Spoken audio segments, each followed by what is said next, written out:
morality clause simply means morals, good behavior, good manners, how a player should coordinate him or herself during the game, outside the game, during training, outside of training, when the player is on vacation, probably even when the player goes to a party.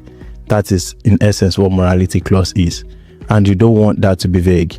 You will see a lot of contracts to say the player should always behave in a very good manner at every point in time, or the player should behave in a manner that does not bring repute or disrepute rather to the club.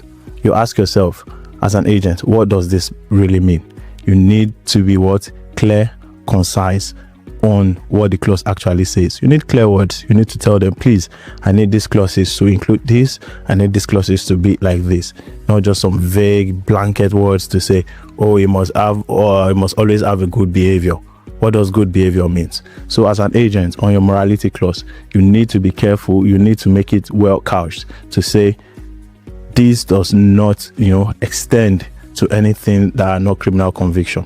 I'll give you a practical example. Nicolas Anelka, during his time at West Bromwich Albion, he did a celebration, when he scored a goal. I think he put his hand on his, he did a kind of kinel. That was the celebration called, a kind of salute, and very close to some anti-Semitic or narcissism kind of gesture. And West Brom terminated his contract. What would you do as an agent? You would have claused it.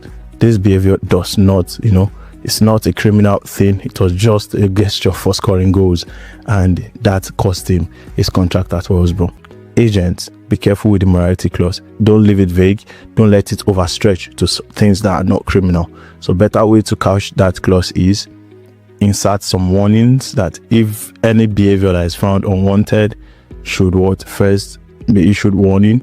If there is no actual criminal conviction, there will be no actual termination of contract. Give space for arbitration, give space for discussion, and always allow extra time or panels to assess each behavior to determine the extent or the consequences of what that behavior would look like. You see, it is very important. Don't let your client or your player lose his or her contract because he or she did it in a slide or over an armless tweet.